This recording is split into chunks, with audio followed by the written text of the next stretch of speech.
O corpo que não consegue mais metabolizar através da comida que vocês consomem glicose de maneira eficiente, carece de distribuição de energia a nível de sistema nervoso central. E o mundo com sintomas de exaustão, fadiga crônica, brain fog, dificuldade de concentração, problemas de memória, surtos de irritabilidade, alterações de humor, isso são problemas manifestados através de uma crise de energia no cérebro. Eu não quero saber o nome da doença, do transtorno, da desordem. Eu quero tratar a crise de energia. Eu quero otimizar as mitocôndrias. Eu quero dar outro tipo de combustível, já que o cérebro do brasileiro não está conseguindo botar gasolina dentro do carro. Não está mais flex o carro do brasileiro. O carro do brasileiro não consegue andar mais com gasolina. A gente precisa de outro combustível para o carro do brasileiro andar, na analogia que eu estou fazendo com vocês. E este combustível se chama gorduras. É a partir do consumo de ácidos graxos, de lipídios, que a gente vai revolucionar a saúde cerebral. Olá a todos, bem-vindos a mais um podcast aqui no canal Modo Primal. E o convidado de hoje é o Dr. Gabriel Hilgenstiller Rosa. Ele é psicoterapeuta funcional integrativo, pós-graduando com o Dr. Laí Ribeiro e ex-aluno também da doutora Georgia Ide. E muitas outras coisas também que eu vou pedir para ele confirmar aqui com a gente, porque eu não lembro tudo, tem um currículo imenso aí. Dr. Gabriel faz parte dessa nova onda de médicos, de psicoterapeutas, né, de psicólogos e especialistas em nutrição metabólica, né, em psicoterapia metabólica. Então, doutor Gabriel, uma honra falar com você hoje, domingo à noite, já quase véspera de Ano Novo. O doutor Gabriel se disponibilizando aí para passar a informação para a gente. Seja bem-vindo, doutor. Muito obrigado pelo espaço, Rafael. É uma honra estar aqui contribuindo com esse seu projeto. Hoje vamos falar sobre alguns temas bastante polêmicos e que representam, na minha humilde opinião, o futuro presente daquilo que a gente vai começar a ver com cada vez mais frequência no mundo em termos de tratamentos de transtornos mentais. É uma honra mais uma vez. Espero poder fazer uma excelente participação com o seu projeto. Perfeito, maravilha. Não, a honra é toda minha. E, doutor Gabriel, para quem não te conhece ainda, conta um pouquinho para a gente sobre você, sobre a sua formação. Pausa rápida nesse vídeo para falar do meu novo e-book com mais de 100 receitas carnívoras, incluindo receitas carnívoras flexíveis.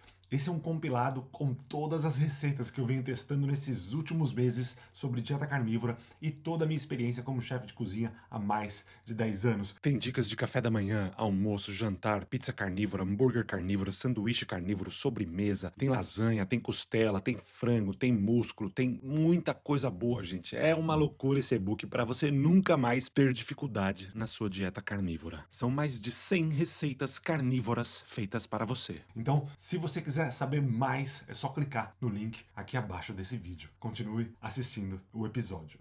Eu tenho formação de base de psicologia, então eu tenho graduação de psicologia. Na graduação eu pude entender que existia muitas lacunas nos tratamentos de transtornos mentais no geral. Então eu pude entender que existia uma estrutura de assistência de saúde mental muito limitada em termos de resultados efetivos na prática clínica.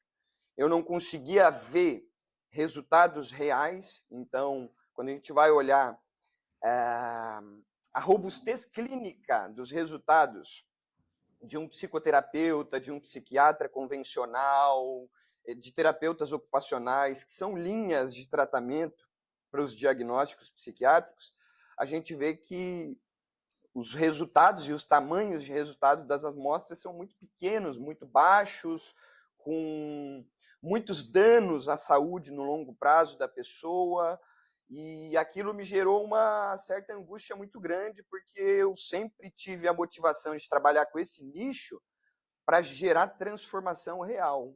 E uma das coisas que menos se vê dentro de uma estrutura convencional de tratamentos para transtornos mentais é remissão completa de sintomas. Não se ouve falar em casos de sucesso dentro do modelo de assistência de tratamento em transtornos psiquiátricos. E isso me gerou um grande ímpeto de buscar conhecimento para realmente fazer a diferença para os meus pacientes, fazendo com que eu fosse buscar instituições fora do Brasil para estudar aquilo que no Brasil a gente não vê ainda com tanta ênfase, mas se depender de mim, depender de pessoas como vocês, comunicadores excelentes em assuntos relacionados à saúde, a gente vai ver grandes revoluções sendo propostas na assistência de saúde, principalmente saúde mental no Brasil, que tanto carece. O segundo país no mundo que mais consome remédio psiquiátrico é o Brasil, se destacando principalmente pelo uso de benzodiazepínicos, que são, no caso, os medicamentos ansiolíticos e os antidepressivos. O Brasil se destaca praticamente como o segundo país no mundo que mais consome remédios. Tem alguma coisa errada aí, e hoje eu espero que a gente possa conversar e explorar um pouco essa temática. Nossa, eu realmente não sabia que o Brasil era o segundo país que mais consome remédios para transtornos mentais. Que coisa, até um pouco assustador. Na sua experiência, doutor, por que isso está acontecendo no Brasil? Eu diria que existe um fenômeno associado principalmente ao grau de instrução do povo. Existe uma cultura da hipermedicalização no Brasil que é escancarada em cada esquina, que a gente passa independente do estado, independente do IDH do estado, independente do nível de riqueza do estado, a gente vai ver que existe uma farmácia em cada esquina. O povo brasileiro é um povo remediado em termos de saúde. O povo brasileiro não recebe diagnóstico correto das principais doenças crônicas que estão diretamente relacionadas com os transtornos psiquiátricos. Quais são essas doenças?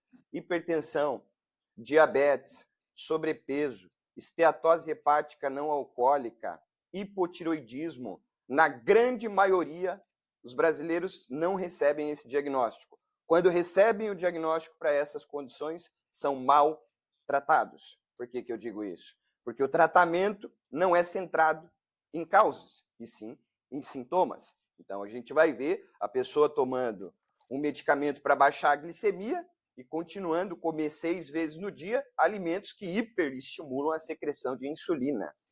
Inclusive, orientados por nutricionistas da assistência básica de saúde. Então, de uma maneira geral, é óbvio que a gente poderia explorar essa temática com muito mais profundidade, é uma carência intelectual de instrução que cria uma cultura de pessoas que vivem pela sobrevivência e não, obviamente, para uma vida voltada à intenção, a desejo real, à construção de realidade. O brasileiro está correndo atrás da máquina, a famosa corrida dos ratos. Então, a saúde, obviamente, vai ficar num plano secundário. É um fenômeno cultural que está sendo revolucionado pelas pessoas que vêm falando de nutrição, e a gente tem grandes representantes a nível brasileiro, e eu sou um grande apoiador de vocês, porque vocês conseguem fazer o que a comunidade científica está tentando fazer, mas não consegue. O que é a comunidade científica? É onde os pesquisadores tentam achar soluções para as problemáticas relacionadas à saúde. Depois disso, eles fazem a translação e comunicam para o público.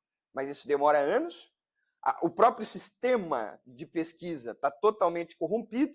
Então, é obviamente que quem coloca a pele em jogo, como vocês, como nós, que passamos por transformações, não esperamos as evidências, estamos trabalhando com a observação empírica daquilo que faz a diferença na vida das pessoas. A gente está indo além do que a comunidade científica está fazendo em termos de evolução de saúde para o mundo, não só para o Brasil. Isso é muito relevante, na minha opinião. E parabenizo novamente atitudes como a de vocês. Perfeito, muito bom. Doutor, antes de começar a primeira pergunta aqui, eu queria saber se teve alguma coisa na sua vida que aconteceu para você começar a olhar para esse lado, porque a gente sabe que ainda muita gente, até mesmo na área da psicoterapia, da psicologia ou da psiquiatria, ainda não vê isso que a gente está vendo, né, que está falando aqui. Teve alguma coisa na sua vida que fez você, né, voltar para essa parte? Com toda certeza, eu diria que uma das maneiras da gente conseguir ampliar o nosso nível de percepção de mundo é a própria experiência. A experiência é o maior dos mestres. Ela sempre vai nos ensinar coisas que a gente não conseguia ver. E eu passei por experiências familiares e pessoais associadas aos tratamentos convencionais na psiquiatria. Então, quando eu tinha na média de 10 anos de idade, eu vi um primo meu ser medicado aos 9 anos de idade e diagnosticado com uma condição chamada de transtorno afetivo bipolar tipo 2. E aquilo mexeu muito comigo, porque eu sempre tive uma relação muito próxima com esse primo. Nós éramos praticamente irmãos. Eu brincava com ele a infância inteira, a gente era junto. E a partir do momento que eu vi isso entrar dentro da família, dentro da estrutura da família, um diagnóstico psiquiátrico, eu vi que não só a criança foi afetada, não só o meu primo foi afetado, mas a estrutura inteira da família foi se desestruturando a partir de um diagnóstico para uma criança com menos de 10 anos de idade, que passou a tomar 3 tipos de medicamentos diferentes, sendo eles o primeiro, quetiapina, o segundo, risperidona, o terceiro, ácido valproico. 3 tipos de medicamentos para um organismo que estava em pleno desenvolvimento, com o cérebro ainda em desenvolvimento, sendo taxado como uma criança transtornada mentalmente, com um dos diagnósticos mais severos da psiquiatria, que carrega em si um tratamento associado ao diagnóstico extremamente pesado, com medicamentos com calibre de atuação a nível de célula, a nível de bioquímica extremamente profundo. Esses medicamentos atuam num nível tão sutil da bioquímica que a gente vai explorar aqui hoje, que a comunidade médica não conhece nem 80%, nem 50% de todos os efeitos adversos que acontecem através do uso de longo prazo desses medicamentos. Então, você imagine uma criança de menos de 10 anos, pais, tios, vós, vendo essa criança perder a infância, perder o brilho no olho, ficar trancada dentro do quarto, não conseguir falar, ter uma fala espaçada, gaguejada, por excesso de química, excesso de medicamento alopático num corpo incapaz de tolerar esse tipo de terapêutica. Posteriormente, na minha adolescência, eu desenvolvi depressão profunda por uma série de contextos associados a estresse crônico, a desnutrição, a sobrecarga de trabalho, e também caí na malha da psiquiatria, passando a fazer o uso de desvenlafaxina, um antidepressivo. A partir do segundo dia tomando esse medicamento, eu já comecei a apresentar problemas associados a libido, baixa sensibilidade genitália, anestesia corporal, embotamento emocional, não sentia mais o alegre nem o triste da vida, anestesia total, uma coisa chamada de apatia emocional induzida por medicamento. Então, tudo isso foi construindo um contexto para que eu pudesse vir a ter uma janela de oportunidade de questionar a minha própria experiência com aquilo que estava ocorrendo.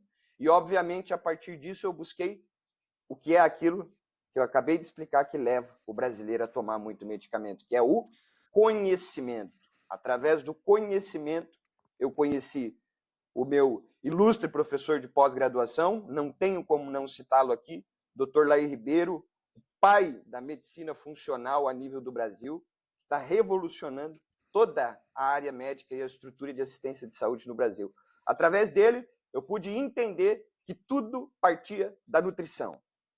E com a nutrição, eu poderia resolver problemas ditos incuráveis, principalmente na área dos transtornos mentais, que é uma área ainda muito resistente em aceitar que sim, hoje a gente tem plena certeza, através de dados, que nós podemos levar os pacientes com esquizofrenia, com transtorno opositor desafiante, com toque, com compulsão alimentar, ansiedade generalizada, pânico, depressão, sim, a ter uma vida com dignidade, com bem-estar e com autonomia. Hoje, a gente está explorando o que em 100 anos de medicina, de bilhões de dólares investidos pelo NIH, pelas principais instituições de pesquisa em transtornos mentais do mundo, remissão completa de sintomas, utilizando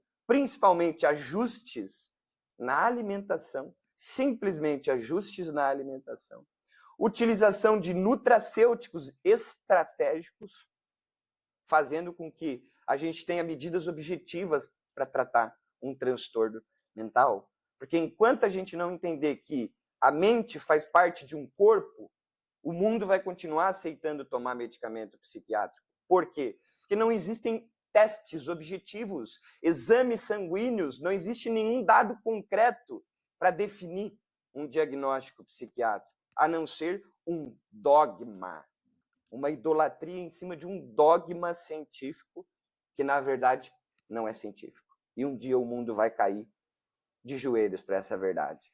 Nós estamos lidando com um contexto cultural que está fazendo o mundo acreditar numa pseudociência. Eu me arrisco em estar falando isso aqui, mas eu tenho que falar, porque em algum momento, em alguns anos, a gente vai ver isso com muita concretude no mundo, com muita espontaneidade. Essa verdade vai aparecer no mundo. Isso é muito sério, porque Linus Pauling, ele foi o fundador de uma coisa chamada psiquiatria ortomolecular. E na época, o que fizeram com Linus Pauling, ganhador de 2 prêmios Nobel? A gente não está falando aqui de coisa da nossa cabeça, pessoal. A gente está falando de pessoas que vieram antes. Vamos respeitar a sabedoria daqueles que vieram antes.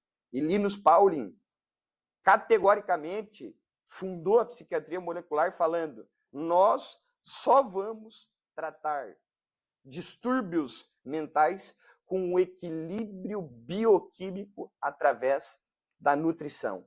Não há outro caminho. E isso, para mim, é lindo, porque a gente está revisitando um passado e chamando de novo, como no começo do episódio, onde a gente falou que existe uma vanguarda chamada psiquiatria metabólica, psiquiatria nutricional, mas isso não é novo, pessoal. Isso já vem do século passado. Mas pegaram e falaram que o Linus Pauling era um charlatão, que ele estava usando terapia de vitaminas para tratar transtornos psiquiátricos, que ele estava ficando gagá, que ele estava ficando caduco por pensar nisso. No século passado. O que estão fazendo hoje com quem está se arriscando a falar isso? Essa é a lógica. O status quo do mundo, predominantemente, sempre vai querer jogar para escanteio aqueles que estão dispostos a pregar sobre a verdade. É uma receita infalível para ser perseguido no mundo, pregar a verdade. E todos que vieram antes passaram por isso. Então, eu vejo assim que existe uma necessidade, uma importância de discutir com ética realmente isso aqui. Porque é um assunto delicado quando a gente vai falar, por exemplo, de pessoas que têm surtos psicóticos. Uma pessoa que perde a consciência e pode colocar em risco a própria vida e a vida das pessoas à sua volta, a gente entrar nessa seara, nesse contexto, e falar de medicamento, e falar de nutrição, e falar realmente que existe aqui outros meios de tratar o que a gente considera mais grave dentro da psiquiatria, que seria um surto psicótico, que não se diferencia muito de epilepsia. Porque a gente vai falar aqui hoje que o cérebro, para vocês de casa entenderem, ele funciona como um carro. Esse carro, numa linha reta, ele pode acelerar muito, como ele pode frear demais. O acelerar muito nos transtornos mentais e neurológicos é justamente o pânico, a ansiedade, a epilepsia, a esquizofrenia, o surto psicótico. Excesso de atividade elétrica dentro do cérebro faz com que a gente mude os nossos estados mentais. E a gente vai nomear isso como sintomas psiquiátricos. Mas a pergunta que vem antes é: o que leva o cérebro a ficar hiperexcitável? E o que leva o cérebro a ficar hipoexcitável, com uma atividade elétrica baixa? E aí a gente vai ver que não é antipsicótico que vai fazer o ajuste e o equilíbrio dessa balança entre excitar e inativar o cérebro, entre o balanço químico de acelerar e frear o cérebro, que esse balanço é harmônico. A própria natureza neurobiológica é inata. A gente não precisa pensar para equilibrar e coordenar as nossas funções cerebrais. A gente está escutando agora. O nosso tálamo, que é uma estrutura dentro do cérebro que filtra todos os estímulos sensoriais. Lá na rua tem barulho de moto, de carro, dentro da minha casa tem barulho. Eu não estou consciente disso, mas o meu cérebro está operando uma capacidade de filtrar uma quantidade enorme de estímulos sensoriais, sem a minha consciência. Obviamente, o que é sintoma psiquiátrico? Perturbação na codificação dessas informações sensoriais. E existem causas que levam a isso, como alucinação. O que é alucinação? É uma disfunção na percepção sensorial visual. A pessoa vê o que não está na realidade. Sensorial auditiva, ela escuta coisas que não existem consensualmente falando. Ela não é transtornada, ela simplesmente está com uma disfunção no processamento de informação a nível cerebral. E isso é química, isso é desnutrição, isso é desequilíbrio bioquímico. Não um desequilíbrio explicado por uma pseudoteoria que me diz que a deficiência de serotonina causa depressão. Isso foi um slogan, principalmente pela fabricante chamada Eli Lilly, dos Estados Unidos, para vender Prozac para o mundo. Por quê? Como que a gente refuta isso? Não tem como medir a quantidade de neurotransmissor dentro do cérebro, pessoal. O cérebro é altamente complexo, não existe uma máquina que vai lá dentro do cérebro, dentro do sistema circulatório do cérebro, que irriga nutrientes para os neurônios e mede a concentração de neurotransmissores. Eu meço, sim, na periferia, mas a quantidade de serotonina da periferia não reflete as concentrações a nível de sistema nervoso central. Da mesma forma, esquizofrenia e bipolaridade disseram para o mundo que é excesso de dopamina. Mas se ninguém nunca conseguiu medir isso dentro do cérebro, como que essa teoria existe um respaldo científico? Não existe. Isso é para vender remédio. Porque o que leva ao desequilíbrio químico no cérebro, a gente vai falar aqui. É neuroinflamação, é excesso de glutamato induzido por neuroinflamação por quem consome óleo vegetal, por quem consome glúten, por quem consome uma dieta padrão do Ocidente. A dieta padrão do Ocidente é o principal fator causal do adoecimento cerebral, mental e neurológico do mundo, pessoal. Do mundo. A gente vai explicar aqui quais são as vias mecanicistas que levam a problemas cerebrais. E hoje existem, sim, teorias que unificam isso para a gente que trabalha na prática clínica e a gente consegue atuar em cima de coisas reais.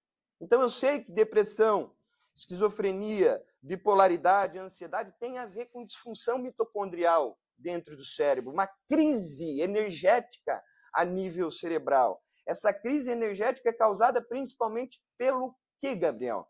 Principalmente por resistência à insulina, principalmente por diabetes não tratada. O corpo que não consegue mais metabolizar através da comida que vocês consomem, glicose de maneira eficiente, carece de distribuição de energia a nível de sistema nervoso central. E o mundo com sintomas de exaustão, fadiga crônica, brain fog, dificuldade de concentração, problemas de memória, surtos de irritabilidade, alterações de humor, isso são problemas manifestados através de uma crise de energia no cérebro. Eu não quero saber o nome da doença, do transtorno, da desordem. Eu quero tratar a crise de energia. Eu quero otimizar as mitocôndrias. Eu quero dar outro tipo de combustível, já que o cérebro do brasileiro não está conseguindo botar gasolina dentro do carro. Não está mais flex o carro do brasileiro. O carro do brasileiro não consegue andar mais com gasolina. A gente precisa de outro combustível para o carro do brasileiro andar, na analogia que eu estou fazendo com vocês. E este combustível se chama gorduras. É a partir do consumo de ácidos graxos, de lipídios, que a gente vai revolucionar a saúde cerebral. E quem está aqui hoje e acompanha o trabalho do Rafael e outros comunicadores sobre nutrição no Brasil que estão comprometidos com a verdade, que estudam e aplicam na sua vida, podem dar os seus relatos. Relatos não nos faltam para dizer que lógica fisiológica tem, resultado tem. Eu não vou esperar evidência científica para dizer para a minha audiência que sim, hoje existem inúmeras ferramentas nutricionais que dão esperança para os tratamentos de transtornos mentais no mundo. Isso é fascinante, isso é brilhante e me motiva. Eu fico excitado em falar sobre esses assuntos porque o mundo está precisando.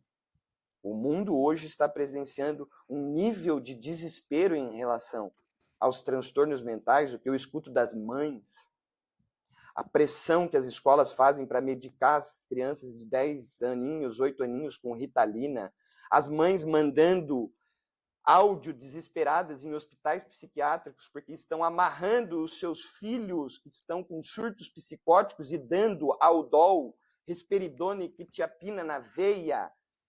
Isso me move. O meu trabalho, eu sei que provavelmente não vai ser completamente entendido pela minha geração, mas eu tenho certeza que tudo que eu estou plantando aqui, a próxima geração e as outras que virão entenderão, e não só entenderão, mas serão amplamente beneficiadas, porque a gente está abrindo caminho para uma coisa que vai beneficiar amplamente milhões de pessoas no mundo com seus diagnósticos psiquiátricos. Uau, fantástico. Nossa, já podia acabar aqui, já que tá excelente, de verdade. Eu já fiquei até sem palavras aqui. Concordo com Perdão tudo se eu que me você alonguei falou. muito, mas eu precisava Não. trazer algumas pautas aqui, Rafael.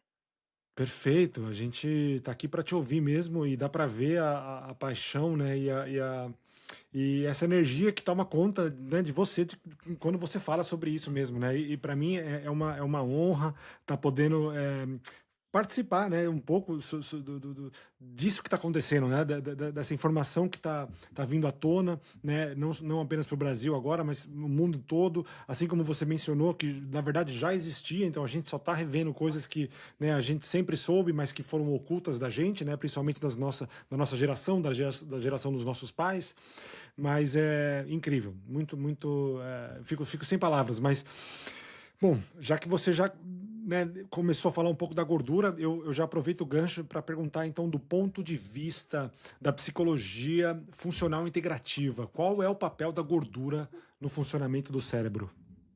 Bom, vamos lá. Vamos definir algumas coisas. As pessoas, principalmente no Brasil, elas não sabem a diferença entre psicólogo, psiquiatra e neurologista. E essas definições conceituais, elas são muito relevantes. Por quê? Porque o psicólogo é aquele que vai trabalhar no ajuste comportamental da pessoa. Ele vai trabalhar técnicas associadas às mudanças de hábitos e de padrões de comportamento que levam ao adoecimento. Então, o meu trabalho, ele tem que se fundamentar principalmente no entendimento fisiológico das coisas. Que se eu estou atendendo um paciente sem saber minimamente fazer uma interpretação de exame de sangue do meu paciente, como eu posso ajudá-lo? Qual é o meu alvo terapêutico? Se eu não tenho nenhum dado concreto do corpo dessa pessoa, da biologia, do metabolismo do que está acontecendo.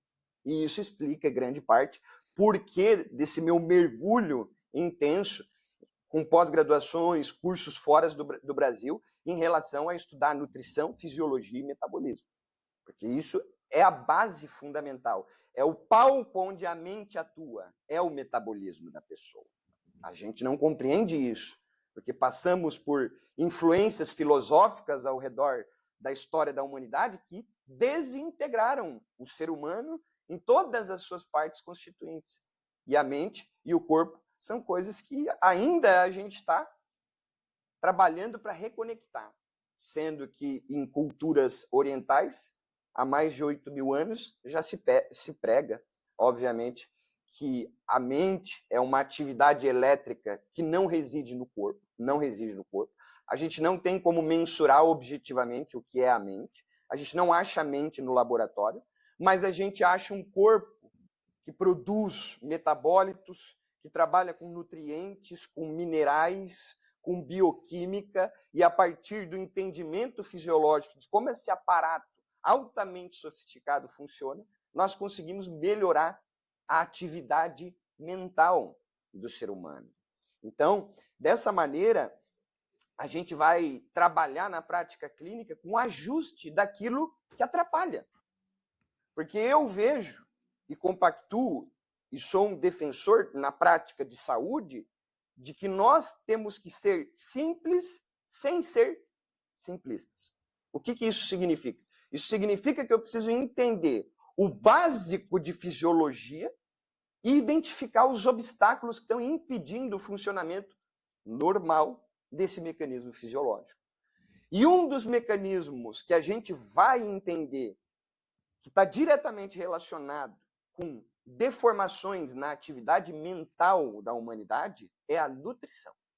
E dentro desta temática, a gente vai avaliar que o mundo passou a comer muito mais carboidrato rico em amido, alimentos ultraprocessados, e passou a diminuir a ingesta de gordura significativamente.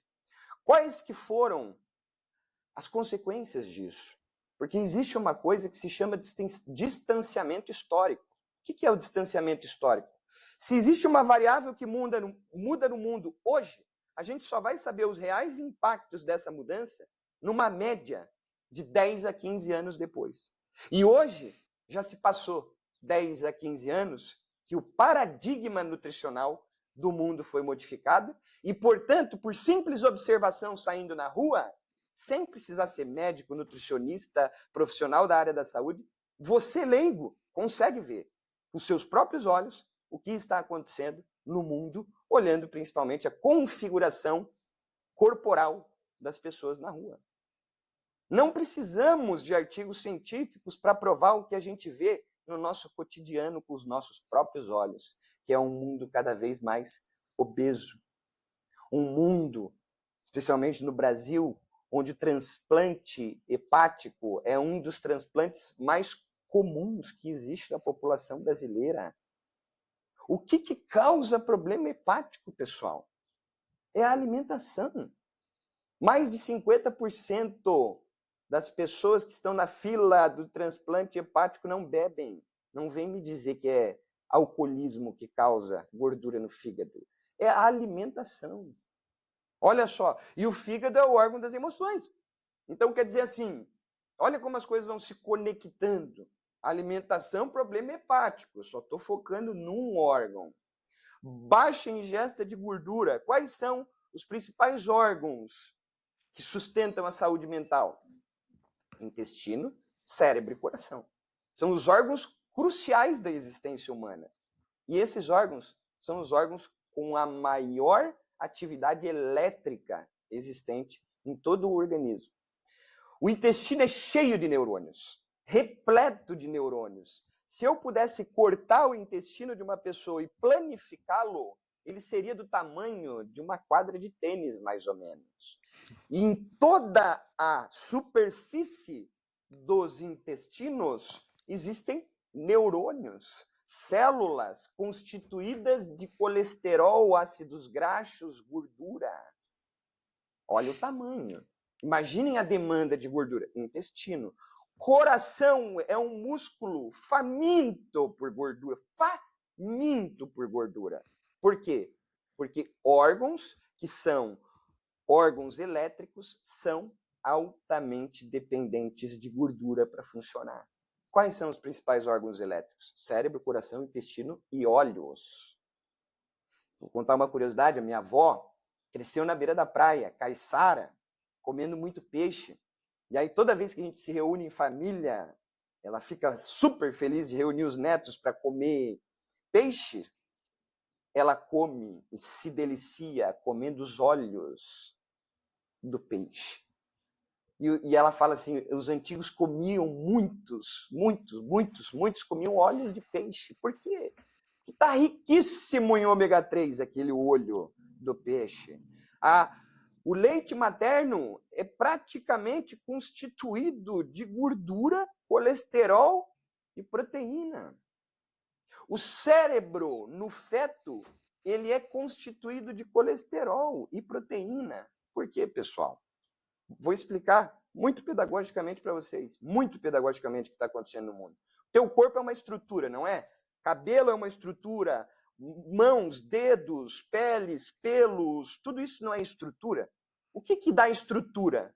Aonde que eu obtenho um alimento que preserva a minha estrutura, o meu corpo? Aonde que tem isso lá no mundo? Nas proteínas. Proteínas são alimentos estruturais.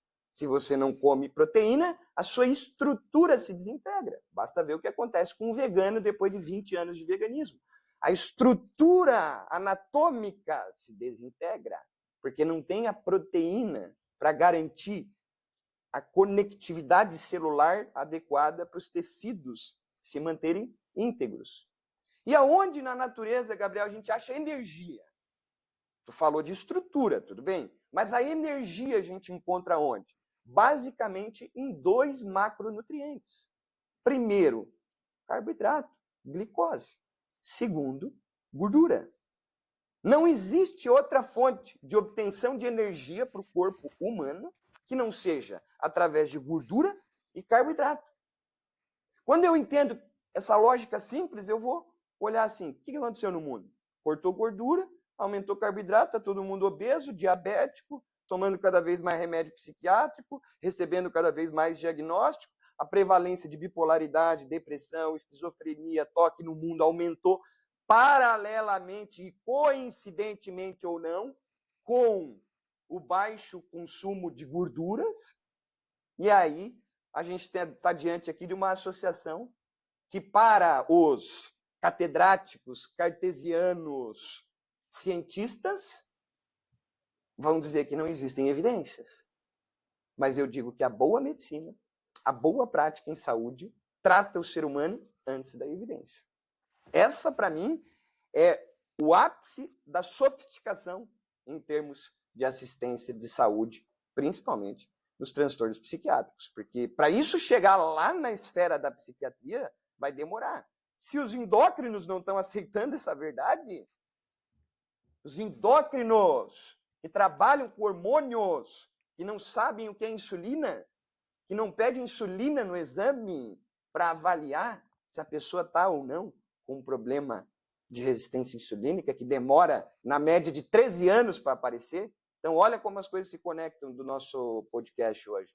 Eu falei lá no começo que existia uma carência de informação, não só para o público, mas para os profissionais da linha de frente. Muitas das vezes, vocês leigos estão na mão de profissionais que têm um coração bom, mas tiveram um cérebro lavado, tiveram uma lavagem cerebral tremenda. O coração é bom, a pessoa é boa, ela acha que está com uma intenção boa ao passar uma estatina para um jovem de 18 anos de idade para baixar o seu colesterol. Mas, infelizmente, ela está encurtando a expectativa de vida desse adolescente. Da mesma forma, aquele que receita psicoestimulante para uma criança, que receita ansiolítico para um recém-nascido de 8 meses, não incomum, recebo relatos de mães falando isso para mim, Rivotril sublingual, líquido para bebê que não consegue dormir, tomá-lo. Então, a gordura tem um papel revolucionário dentro das desordens cerebrais, envolvendo aqui tanto transtornos psiquiátricos quanto questões neurológicas. Há mais de 100 anos, Categoricamente, a ciência já nos provou que as gorduras estabilizam a eletricidade do cérebro. Eu tenho uma história familiar. Eu, quando estava dentro da barriga da minha mãe, passei por ela tendo episódio de crise convulsiva comigo dentro da barriga. A minha mãe teve um diagnóstico precoce na infância de epilepsia. Vocês sabem o que é epilepsia, pessoal? Provavelmente não, mas eu vou explicar e contextualizar. Em linhas gerais, epilepsia é uma descarga elétrica no cérebro. É quando o cérebro perde a capacidade de regular a eletricidade, fazendo com que a pessoa perca a consciência, tenha movimentos involuntários, se bata, morde, cai no chão. A consciência some do corpo daquela pessoa e ela sofre principalmente com danos neurodegenerativos por conta desse excesso de descarga elétrica. E por muito tempo, a epilepsia foi uma condição refratária, onde nenhum tipo de tratamento farmacológico surtia efeito. Vou deixar com vocês algumas sugestões de filmes. Primeiro, Olho de Lorenzo. Segundo, Tudo pelo Meu Filho. Esse segundo, Tudo pelo Meu Filho, é um filme da Meryl Streep, onde ela foi convocada por um roteirista de filme que tinha o seu filho com epilepsia refratária e queria usá-la como a mãe do filho dele para retratá-lo neste filme que conta a história de como este filho teve uma remissão completa da epilepsia com uma dieta cetogênica. Hoje existem comemorações, há mais de 100 anos de comemoração da descoberta da dieta cetogênica para tratar a epilepsia. Percebam, o que eu estou trazendo aqui não é sobre epilepsia. Eu estou trazendo aqui um ponto fundamental que é o seguinte: o que é a epilepsia? Desequilíbrio químico gerando uma falta de coerência elétrica no cérebro mais grave do que qualquer outro transtorno psiquiátrico. E quando eu boto gordura como uma fonte de energia para essa pessoa, o cérebro entra em estado de equilíbrio. O cérebro entra em modo de cura, ele estabiliza a química cerebral. O que é os transtornos psiquiátricos perto de uma condição dessa? Por que não lançar mão das gorduras para tratar os transtornos psiquiátricos? Isso que eu pergunto para o mundo. Na minha prática clínica eu já estou fazendo. E os resultados que eu vejo são brilhantes, fenomenais, coisas que palavras não explicam, os relatos que a gente escuta. Porque, de fato, é algo que as pessoas estão procurando. O mundo está procurando. As pessoas não aguentam mais cara crachá, antidepressivo, sertralina, lítio, quetiapina. As pessoas não estão mais aguentando isso. Portanto, as gorduras, na minha opinião, é o segredo oculto que vai revolucionar os tratamentos de transtornos psiquiátricos. Categoricamente é isso que eu tenho a dizer. Nossa, muito forte isso. Dr. Gabriel, eu fico até um pouco emocionado quando você fala desse caso de epilepsia. Eu estava até anotando os nomes dos filmes aqui. Olho de Lorenzo, qual que é o outro mesmo? O Olho de Lorenzo, Tudo pelo Meu Filho. Tudo pelo Meu Filho. Se eu não me engano, é Tudo pelo Meu Filho, da Meryl Streep, a protagonista principal, que é a mãe do menino. Se vocês botarem, tem gratuitamente no YouTube, para assistir ainda hoje, um filme que mostra não só o poder da nutrição, mas também a complexidade da gente botar esse conhecimento dentro da estrutura social de mundo que a gente vive. Porque lá a gente vai ver o quanto esses pais sofreram para ter o apoio dos profissionais em relação a esse tipo de tratamento, infelizmente. Nossa, porque eu mesmo passei por por uma experiência dessas com a minha mãe, né? Por muitos anos eu acabei até cuidando dela, e ela com casos de epilepsia devido a um aneurisma que ela teve já quase 20 anos atrás. Ela nunca voltou ao normal, né? E aí, depois de um tempo, né? Não foi momentâneo, mas depois de um tempo, ela passou a ter casos de epilepsia. E se ela não tomasse remédios todos os dias, de manhã e de noite, ela teria uma epilepsia. E teve uma vez, né, pela ausência do meu pai, eu acabei cuidando dela por uns anos, e eu lembro que na correria do dia a dia, se eu esquecesse o remédio um dia, uma manhã, uma noite, ela provavelmente poderia ter, e tinha, né? Então eu vivi diversos episódios de epilepsia com a minha mãe, exatamente isso que você estava relatando, só que na época eu não tinha conhecimento sobre carnívoras, sobre gordura, sobre carboidratos, enfim, né, para resumir, hoje ela está numa casa de cuidados porque chegou num momento que eu não tinha mais condições de cuidar dela, né? Trabalhando diariamente, ela precisava ela chegou num ponto de precisar de cuidado 24 horas, de médicos e enfermeiros. Só que, mesmo ela estando numa casa de cuidado super cara, mesmo assim, a comida de lá são doces, carboidratos, pão, leite com Nescau, enfim. E não tem gordura lá, sabe? Como eu não tô lá para monitorar, por mais que eu tente falar, mas eu fico pensando o que acontece no dia a dia ali que eu não tô ali para ver, né? Porque eles não têm esse conhecimento nas casas de cuidado. Sim. E é forte, eu entenda, que não seja por acaso que esse assunto surgiu aqui hoje, é com uma coincidência ou não, a gente falar sobre assuntos que ambos vivemos, como eu comentei agora, eu ainda era um feto em desenvolvimento, mas já presenciando essas questões associadas a esses episódios. Então existe toda uma trajetória histórica, como tu me perguntou no início do podcast, que justifica o porquê do meu posicionamento e as principais ferramentas que eu utilizo na prática clínica. E para mim, isso é brilhante, a gente poder levar esperança para as pessoas, porque é isso que elas estão precisando. Uma mãe que recebeu um diagnóstico do filho de TDAH, ela vai para casa, ela deita a cabeça no travesseiro e ela está desesperada, porque ela não quer dar uma substância que é parecida com as substâncias que se vendem nas ruas e nas esquinas, para o seu filho que ainda está em desenvolvimento. Uma mãe que teve o seu filho internado em um hospital psiquiátrico, amarrado numa maca, tomando sedativos na veia, ela não consegue se sentir suficiente como mãe. Um marido que vê a sua esposa tomando antidepressivo e se afastando dele cada vez mais porque ela diz que não o ama mais, porque um dos sintomas adversos desse tipo de medicamento é justamente o embotamento emocional. A maior parte dos divórcios acontecem com 5 meses antes, com algum integrante da família começando a tomar remédio psiquiátrico. Então a gente já tem a associação que 5 meses antes do divórcio acontecer, existe uma grande tendência de que algum integrante ali daquele casamento começou a tomar medicamentos psiquiátricos. Quando eu recebo um paciente que diz para mim que não consegue mais ter relação íntima, porque a partir do momento que tomou antidepressivo, começou a desenvolver problema de ereção, problema de libido, não tem mais sensibilidade à genitália.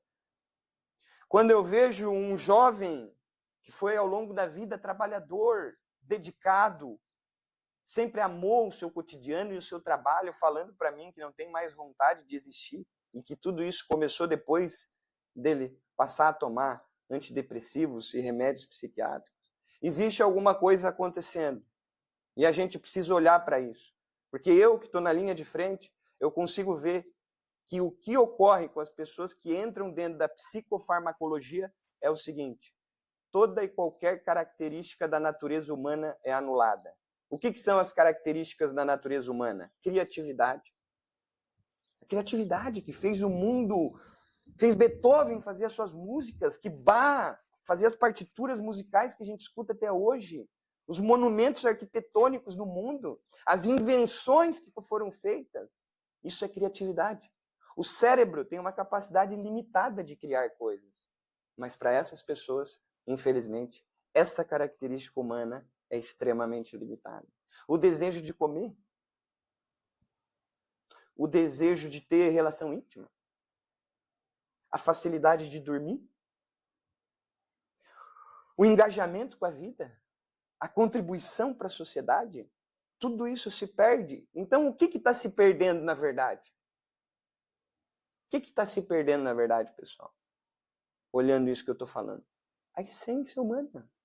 O que é mais sublime dentro da natureza humana está se perdendo. O cérebro, ele é um sistema com infinitas reações de criatividade, mas com limitadas capacidades de ser limitado. Isto é, só tem 3 formas de limitar um cérebro. O que é limitar um cérebro, quando eu digo? Diminuir a atividade dele, as expressões que surgem da atividade cerebral. Como a gente limita isso? Só tem 3 formas, pessoal. Mas inúmeras, milhões de formas de criatividade, de amar a vida, do ser humano criar realidades diferentes, invenções, isso aí é infinito. Mas para limitar o cérebro basta choque, injúria física no cérebro, lesão tecidual e envenenamento.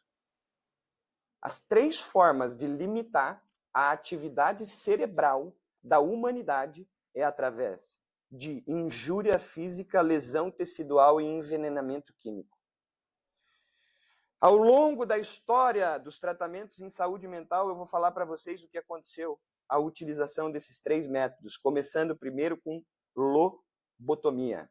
Para quem não sabe, antigamente o mundo aceitava a ideia de que enfiar um triturador de gelo através do nariz da pessoa para acessar a parte mais cara do sistema nervoso central, que é o córtex pré-frontal, e perfurar essa parte do cérebro para tornar esse ser humano vegetal, porque o córtex pré-frontal é onde reside, é o núcleo da consciência. Quando eu leso o córtex pré-frontal dessa forma que a lobotomia fazia, com um picador de gelo pelo nariz, eu torno aquela pessoa desumana, por assim dizer. Vegetal, ela não incomoda, ela não pergunta, ela não critica, ela não faz perguntas mais. Ela simplesmente observa, só, mais nada. Esse era um tratamento socialmente aceito no século passado. Existiu um único psiquiatra no mundo. Imagine a coragem desse cara. Esse cara tinha testosterona alta. Porque o que ele fez? Ele foi o único no mundo que levantou a bandeira e falou: isso está errado, gente. Isso não é um tratamento humanizado. Uma pessoa no mundo inteiro, numa coisa óbvia dessa, se levantou para lutar contra a lobotomia, que se chama o Peter Breggin. Peter Breggin é um psiquiatra norte-americano, escritor de vários livros brilhantes, terapeuta, que lutou ferrenhamente contra a lobotomia, e graças a ele, a lobotomia hoje é um procedimento que foi abolido do mundo. Imagina a força do movimento que esse homem fez sozinho no mundo no século passado. Lobotomia. Era um. Atualmente, uma coisa que pouco se fala, mas que ocorre no Brasil, dentro dos hospitais psiquiátricos, porque o que vocês não veem não deixa de existir. Barbacena, Hospital Psiquiátrico em Minas Gerais. Vamos voltar na história para tentar entender como que foi feita essa estrutura de atendimento psiquiátrico no mundo. Ainda existe eletrochoque. Ainda existe eletroconvulsoterapia. Choques de altíssima voltagem elétrica no cérebro. Para quê? Para lesar. Para lesar o tecido. Quando lesa o tecido, perde função. Quando perde função, a pessoa não questiona mais nada, a pessoa ela não se move, se torna vegetal. Com o passar dos anos, essas coisas foram ficando muito difíceis de serem aceitadas socialmente falando, com o ganho de conhecimento da população, olhar para um ente querido e dizer: não, eu vou aceitar esse procedimento que vai enfiar um prego no teu nariz e vai destruir uma parte do teu cérebro. Eu vou botar o meu filho para fazer isso aqui. Eu vou botar um ente querido que eu amo para fazer isso aqui. Ficou muito difícil para vender esse tipo de tratamento para o mundo. Vamos mudar isso? Vamos mudar a embalagem agora? Porque não estão aceitando mais dessa forma. Como que se muda a embalagem? A resposta é essa: psicofarmacologia. Essa é a mudança da embalagem. Os efeitos fisiológicos são o mesmo, a nível de manifestação cerebral. A nível de funcionamento neurológico, os efeitos são os mesmos da lobotomia e da eletroconvulsoterapia. Só que isso é feito com química. Que só são 3 formas. Se as 2 primeiras, que é injúria e lesão de tecido, já não aceitam mais, vamos usar a química. E ao longo da história da humanidade, a química sempre foi utilizada como um artifício de controle de comportamento. Então, o que eu estou trazendo aqui é um panorama histórico de como evoluíram os tratamentos de saúde mental e pararam no tempo. Porque o primeiro protótipo de medicamento psiquiátrico foi a clorpromazina, um antipsicótico que foi inventado como anestesia cirúrgica para derrubar a pessoa, porque não existia anestesia geral na época, um anestésico para derrubar a pessoa e poder operar lá, em 1952. De 1952 até o ano atual, não se inventou nada de diferente. Para não deixar de lado, existiu uma coisa chamada de cetamina. Cetamina é um medicamento que é utilizado para depressão refratária. Nos tratamentos convencionais, valores extremamente absurdos e com alto poder de gerar dependência, porque o resultado é instantâneo. Então, a pessoa ela desliga, por assim dizer, os sintomas depressivos em minutos depois da aplicação de cetamina, mas também isso vai gerar um potencial de dependência muito grande. E de certa maneira, por que eu trouxe isso? Só para dizer que em mais de 100 anos, bilhões de dólares em pesquisa para descobrir genes, para saber que tipo de gene está associado à manifestação de depressão, bipolaridade, nada se encontrou. Na anatomia, na genética, nos estudos para criar mais remédio psiquiátrico, para conduzir amostras maiores, nada se encontrou que presta. Nada de útil se encontrou. E aí vem aqui, aonde? A revolução começa de baixo, pessoal. A revolução está começando aqui, ó, dos pacientes que estão insatisfeitos, buscando novas alternativas. Você deve receber relatos de pessoas falando que se curaram de questões, você mesmo, que eu sei da tua história, se curou de questões psiquiátricas, de diagnóstico, se livrou de diagnóstico psiquiátrico, utilizando o que a gente está conversando aqui. Então, não reduzam à simplicidade aquilo que é o mais alto grau de sofisticação em termos de tratamentos de saúde, que é usar alimentação de verdade e nutrientes estratégicos para tratar condições de saúde mental.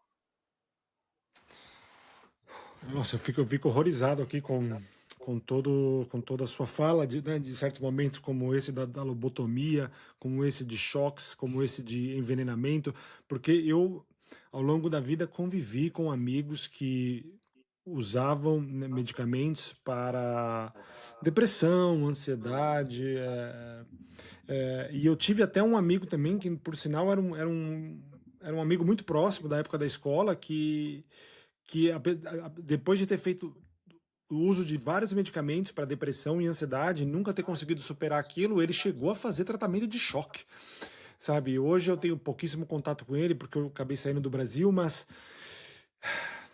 você falando agora me dá até um arrepio de saber que eu convivi com pessoas assim, sabe? E que talvez não tivessem a menor ideia do que estavam fazendo com eles mesmos ali, ou contra o próprio filho ali, que no caso, né, os pais ali acabaram aceitando, né, esse tipo de coisa. Por desespero os pais aceitam. Exatamente. Não é por amor. Exatamente. É por medo de ouvir de um profissional com um jaleco branco que ativa um simbolismo inconsciente na cabeça da pessoa que a verdade absoluta está na frente dele, de que o meu filho vai ter isso pro resto da vida. Como falaram para o meu primo de 8 anos de idade, falaram para os familiares, ele tem isso e vai ter isso pro resto da vida dele, e vai ter que tomar esse medicamento pro resto da vida dele. Isso, para mim, eu não tenho medo nenhum de vir aqui falar sobre essas coisas, porque eu estou defendendo o que é justo, eu estou revelando o que é verdadeiro. Se eu fosse falar para vocês que nos Estados Unidos a FDA obrigou os fabricantes de antidepressivo a colocar na bula um efeito adverso, vocês vão ficar impactados. Como a gente aceita um tipo de efeito adverso que é esse? Que a FDA obrigou a colocar no rótulo, na caixa. Não é nem no rótulo, é na caixa. Que é o quê? Autoextermínio. Como que a gente aceita um medicamento que está na bula e na caixa, que tem como efeito adverso a pessoa tirar a própria vida? Não é o cúmulo da falta de lógica? Um efeito adverso desse. Não é, por exemplo, assim, a pessoa ela vai ter problema de constipação. A pessoa vai ter sudorese.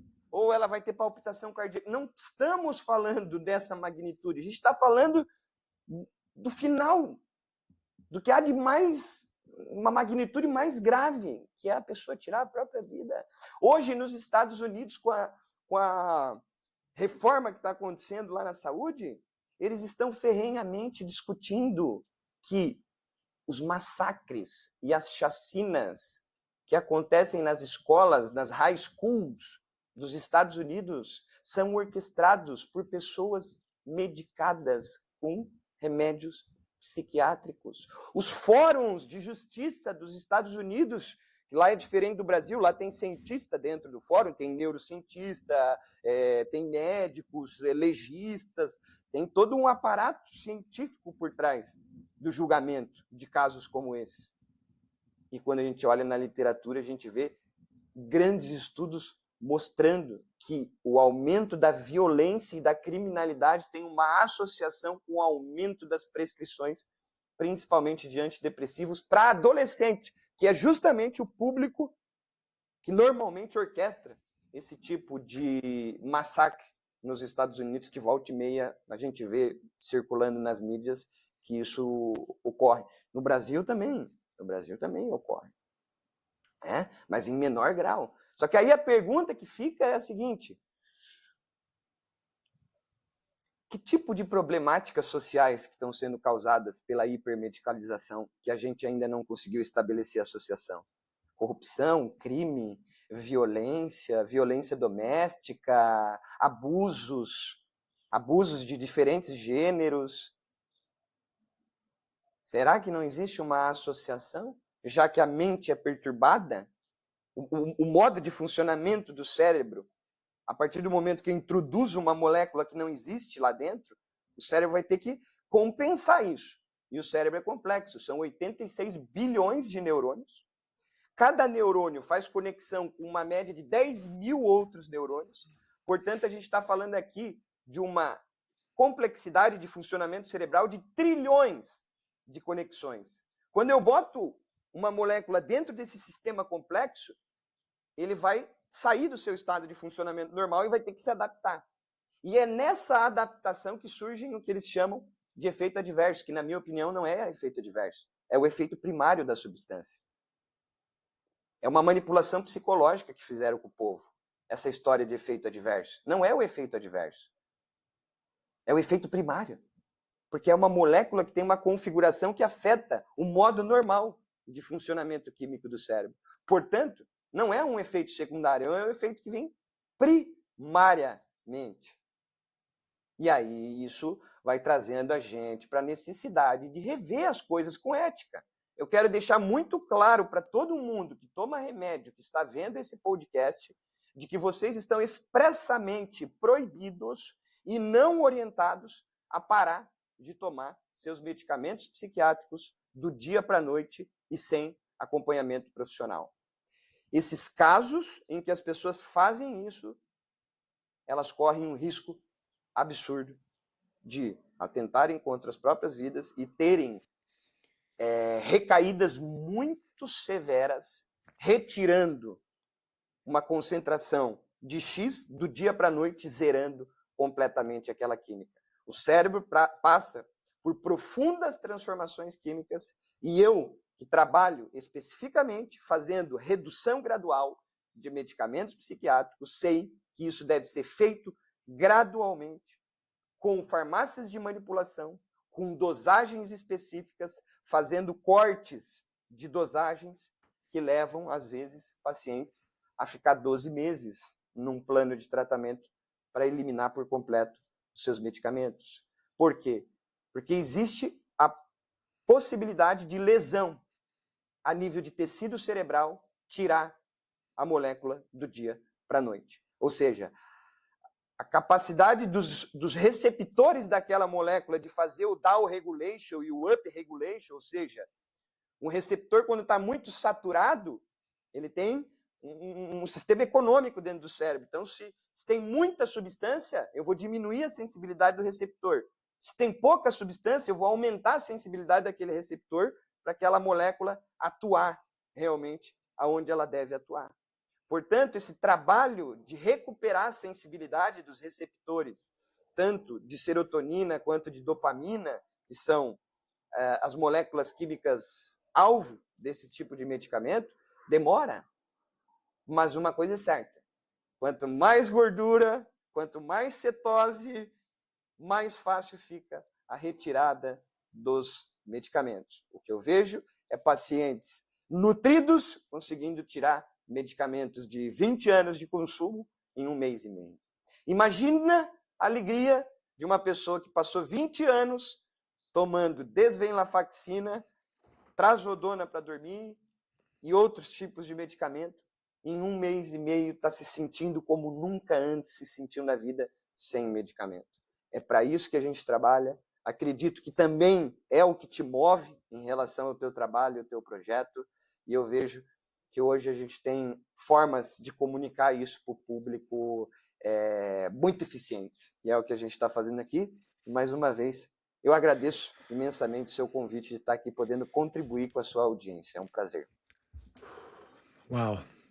Incrível, esse podcast está emocionante, porque a energia e a entonação com que você coloca essas palavras tá forte para mim, e acredito que para quem está ouvindo também.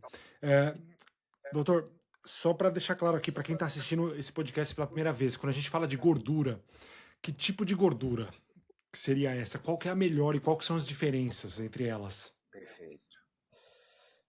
A gente precisa entender do que o cérebro é constituído, para daí a gente definir com base na própria fisiologia aquilo que é mais compatível com o que foi criado.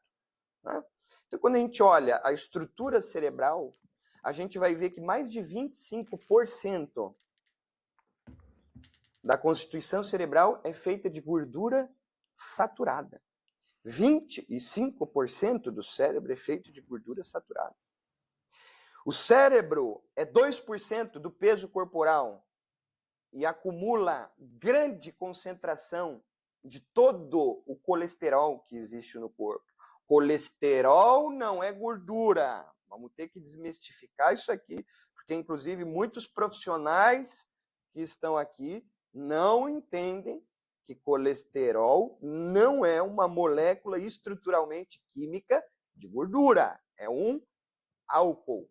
Mas sim, existem gorduras tanto saturadas quanto poliinsaturadas que constituem o cérebro. Quando a gente vai ver do ponto de vista de obtenção de energia, são os ácidos graxos saturados, principalmente de cadeias duplas e ímpar, que são mais benéficos para a nossa saúde. Por isso a gente vai ver o boom no século passado dos ômega 3, do EPA e do DHA, que revolucionou a medicina. Né? Hoje em dia é discutível o quanto há de terapêutica associado ao grau de contaminação que existe nas fontes de obtenção desses ácidos graxos, mas de uma maneira geral, ácidos graxos saturados, gordura saturada, manteiga ghee, óleo de coco, sebo bovino, gordura da carne, azeite de oliva, ácido esteárico, palmítico,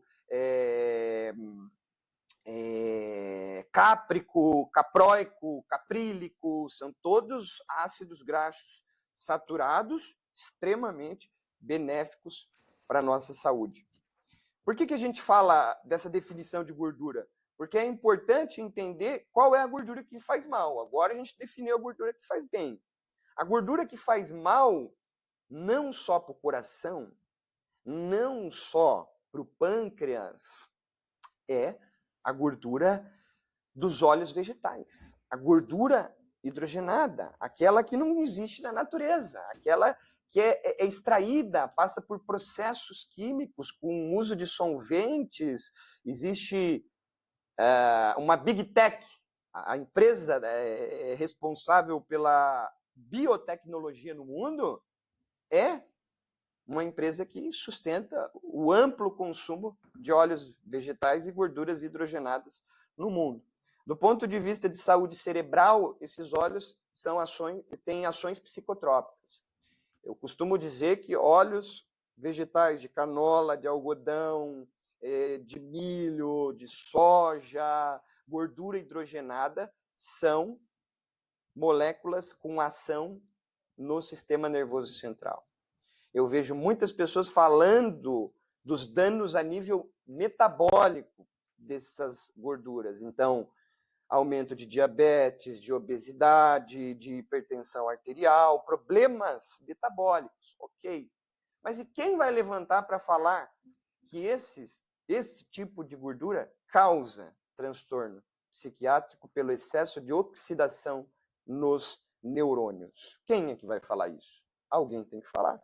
Porque são moléculas nutricionais com ação cerebral. Muda, perturba a química cerebral.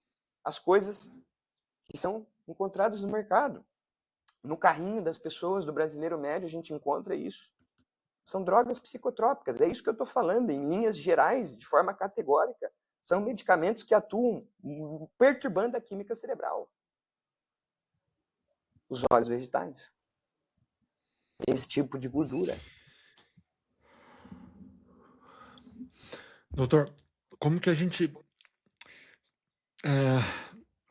como que a gente pode dar uma dica para a pessoa que está sofrendo agora, que está vendo esse vídeo, que quer melhorar, que quer melhorar o cérebro, né? Quer comer algo mais saudável, ou até para uma mãe ou um pai também que quer ajudar o filho que às vezes esteja com algum transtorno mental desses que a gente comentou, ou que às vezes já esteja com um medicamento. Tem alguma dica aí por onde que ela pode começar?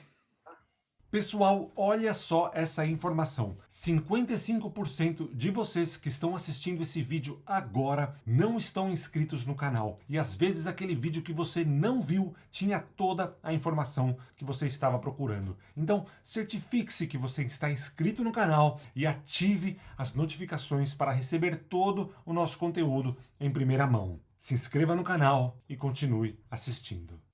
Eu não gosto muito da palavra dica, mas eu entendi a tua intenção e eu vou ajudar sim. Mas a grande questão é que eu preciso orientar que nesses casos que envolve esse nível de complexidade, que um pai está com um filho recém-diagnosticado, que existe um ente querido diagnosticado, que recebeu prescrição de medicamento psiquiátrico, buscar um profissional que trabalhe com uma linha mais funcional. O que seria isso? Aquele profissional que ele vai falar de comida, que ele vai falar de nutracêuticos, que ele vai falar de suplemento, de fitoterapia, de homeopatia. Este é um profissional excelente para você buscar, especialmente se você vê que ele tem um posicionamento, que ele trabalha na prática diária com pessoas que também sofrem dessas mesmas condições psiquiátricas. Mas, de uma maneira geral, eu diria que mexer na alimentação, retirando principalmente glúten, leite e derivados farináceos da alimentação, consumo de sucos de caixinhas e passar a fazer uma alimentação mais rica em comida de verdade, utilizando boas fontes de proteínas, então uma carne moída, uma ponta de peito, uma carne de panela, com mandioca, com batata doce, com tubérculos, com beterraba, com cenoura, com manteiga, com frango, diferentes fontes de proteínas. Fazer uma alimentação com alimentos integrais. O que isso significa? Não é o pão integral que eu estou falando. Íntegro, da palavra, da semântica, é o alimento mais próximo do que ele foi criado na natureza.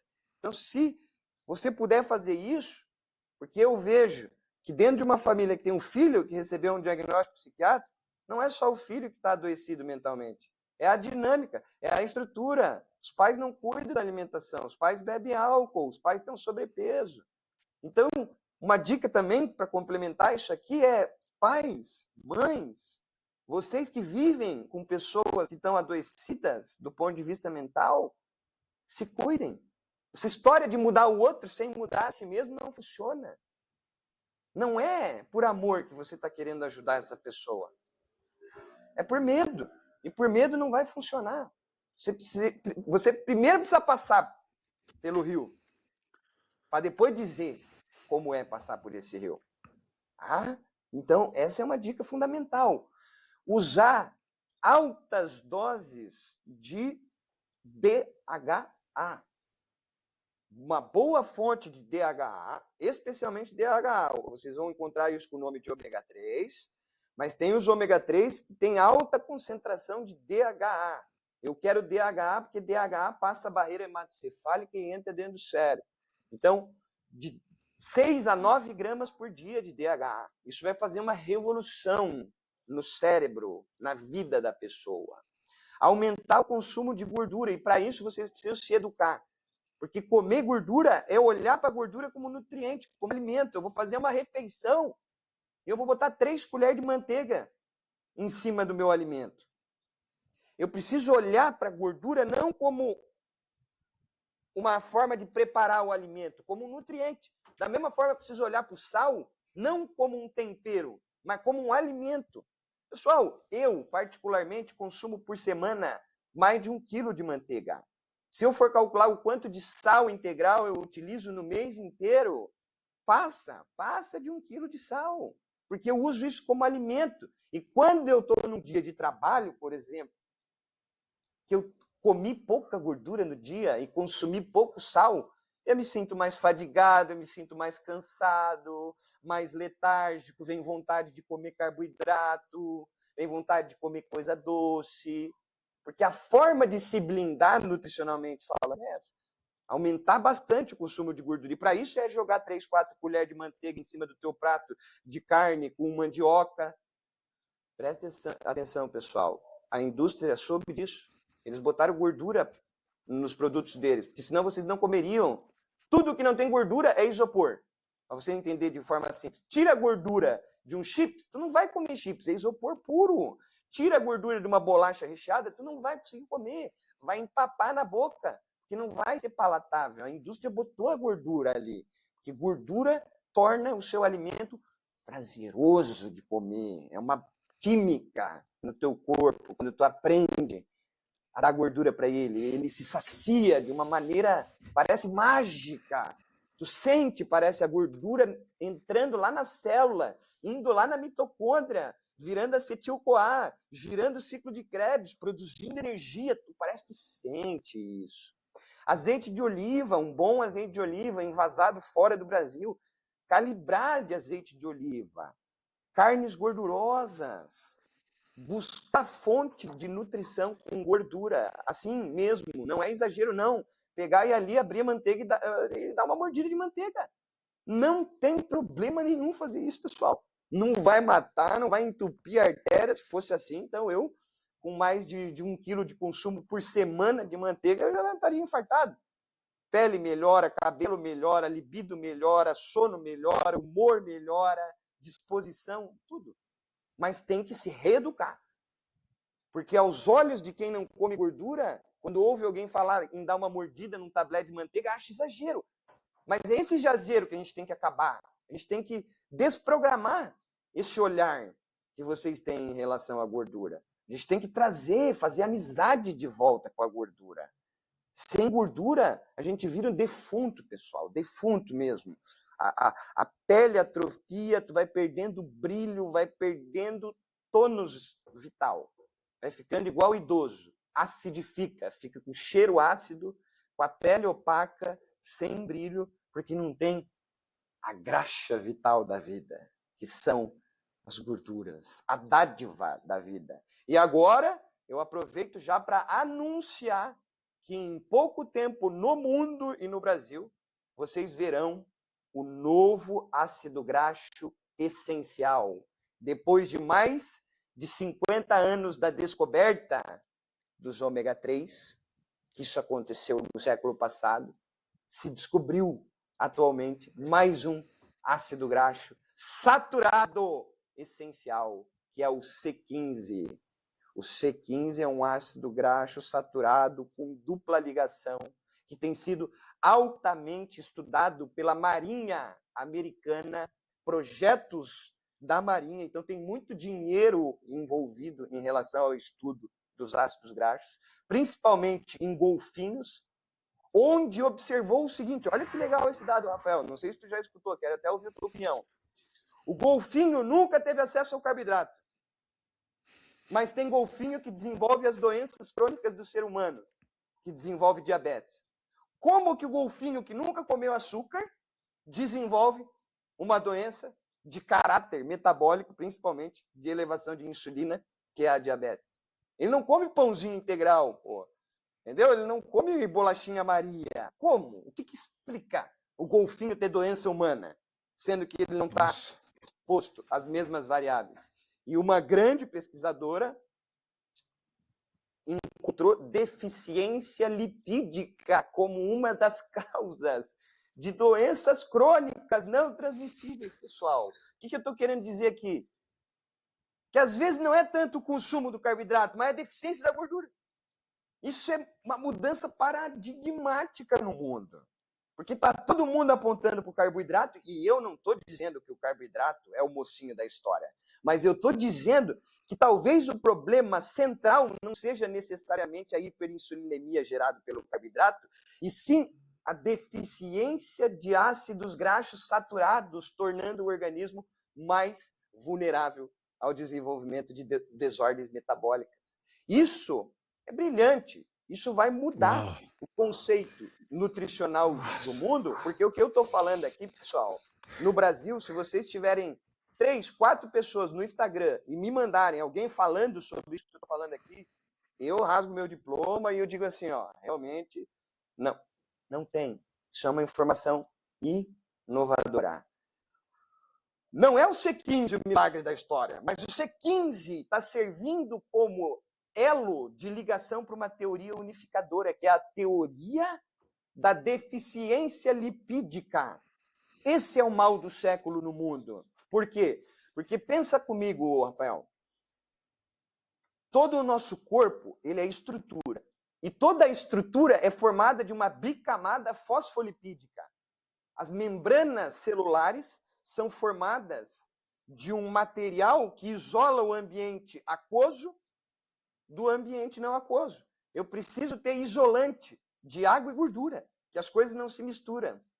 E para isso, o Criador fez toda a estrutura do corpo baseada numa bicamada fosfolipídica. O que acontece quando eu tenho uma fragilidade da camada da membrana celular? Eu tenho uma célula frágil. E quando eu tenho uma célula frágil, por epigenética, não é o núcleo dessa célula que comanda a transcrição genética, é a membrana. Essa é outra mudança paradigmática no mundo, que é o seguinte, o que controla a expressão do núcleo da célula é a membrana. É a membrana que abre porta para o que vai entrar na célula. E a membrana tem receptores que são sensíveis a muitas coisas. Portanto, se essa membrana estiver frágil, eu começo a ter alteração de transcrição gênica e aí pode surgir qualquer tipo de doença, seja ela psiquiátrica ou de ordem física. Tudo partindo do quê? Deficiência lipídica. Olha só a importância da gordura. Para responder de uma maneira geral a importância da gordura nos tratamentos psiquiátricos, eu daria essa resposta novamente. Não é somente em relação às desordens cerebrais que as gorduras serão o antídoto do aumento de prevalência de adoecimento no mundo, mas também de doenças crônicas que mais matam pessoas no mundo. Isso é revolucionário, isso é lindo. Eu respeito essa informação como se fosse uma informação divina, divina realmente, porque é assim que ela é. E quem tiver conectado com a nossa energia dessa conversa vai entender que isso aqui não é uma conversa para defender ideologia. A gente não está criando ideologia. A gente está olhando para uma necessidade que o mundo está enfrentando, que é o quê? Criar um sistema de saúde e não mais viver sustentando um sistema de doença. Doutor, você explodiu minha cabeça. Eu, apesar de já ter feito mais de 50 podcasts aqui com especialistas e profissionais da área da saúde, Às vezes eu acho que eu já escutei de tudo, mas eu tô muito enganado. Sempre tem uma coisa nova, Rafael.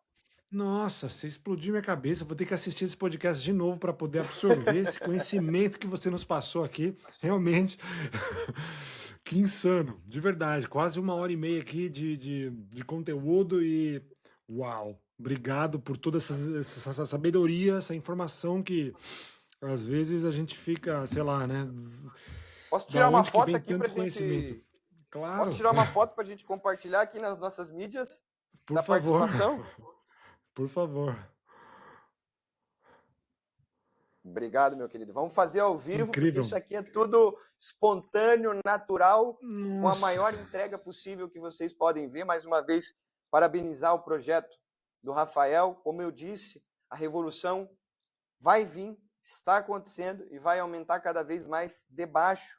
A gente não pode esperar as grandes instituições do mundo que controlam os órgãos de saúde revolucionarem, mudarem os paradigmas. Isso vem de baixo, dos clientes, dos pacientes, das pessoas inconformadas, daqueles que conseguem ir atrás de coisas que estão fora do status quo. Então você é um excelente comunicador, você é um cara que traz para o cotidiano receita para o brasileiro, coisa prática, de como o brasileiro pode fazer isso no seu dia a dia, na sua cozinha. Isso é o mais bacana, porque a mensagem ela vai se ramificando dentro de várias formas de se expressar.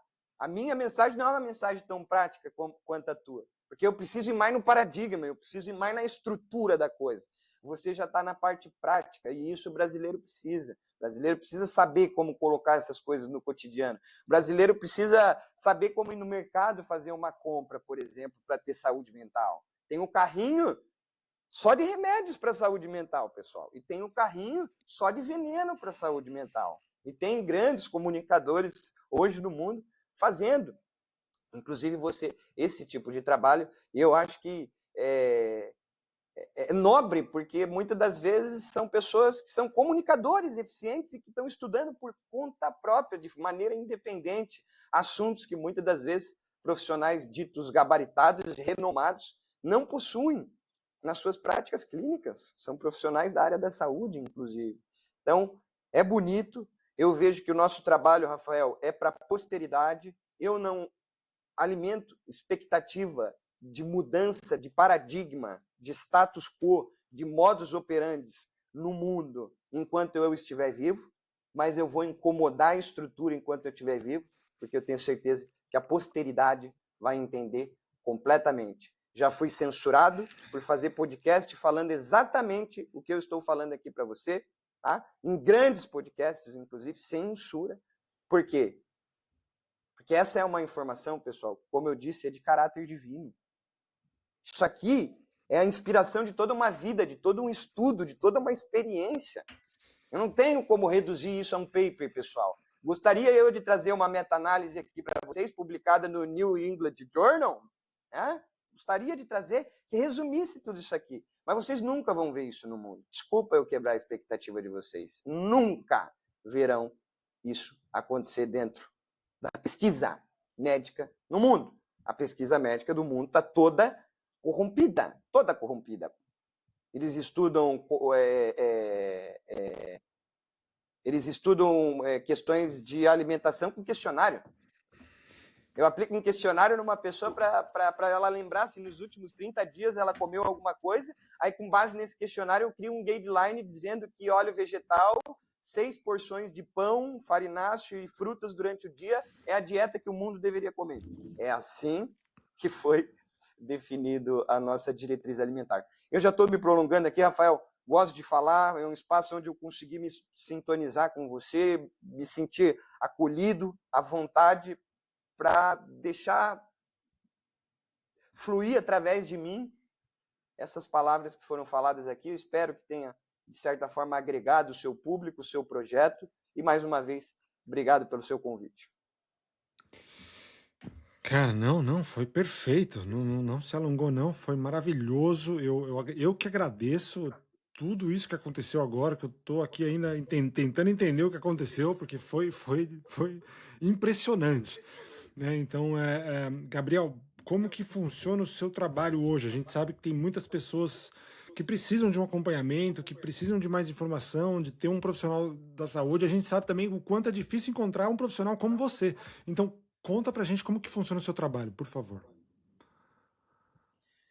Basicamente, o meu trabalho é um trabalho de psicoterapia associada à otimização do metabolismo. Então, eu tenho uma formação base de psicologia que me habilita a trabalhar como um psicoterapeuta que vai auxiliar o meu paciente ao longo desse processo de transformação, principalmente de estilo de vida em termos comportamentais.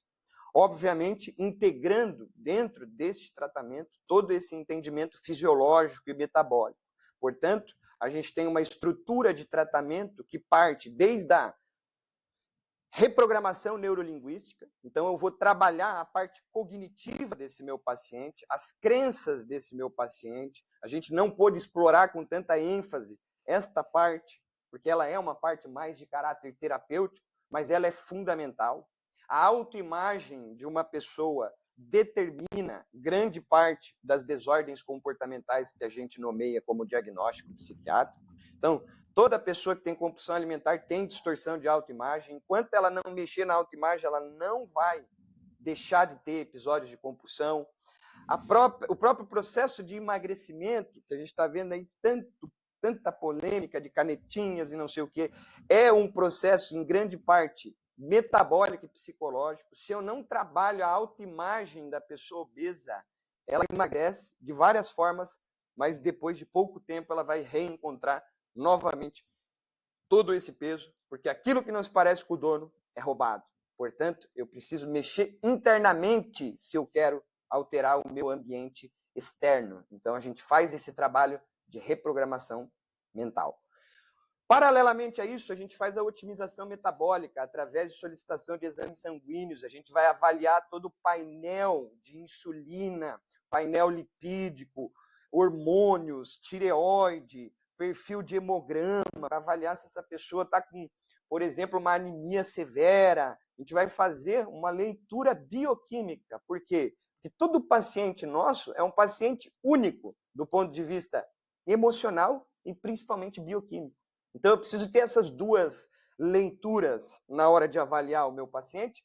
Por isso, o nome, Psicologia Funcional Integrativa. A gente não fica só na parte emocional, a gente vai também para o palco onde a mente atua, que é no metabolismo. Fazendo o tratamento em etapas, grande parte das pessoas que chegam até mim procuram o meu trabalho porque tem o desejo de reduzir a sua carga medicamentosa. E sim, eu sou um especialista em desmame de medicamentos. E aí a gente faz essa parte de reprogramação, otimização metabólica e, por último, a gente entra com o desmame dos medicamentos. E temos visto, ano após ano, ajustes, lapidações e resultados brilhantes nos nossos pacientes que se submetem, que se engajam e realmente estão principalmente dispostos a largar o medo de viver uma vida sem medicamentos psiquiátricos. Porque a grande resistência para a gente ver a mudança na estrutura de assistência de saúde mental também vem do consumidor.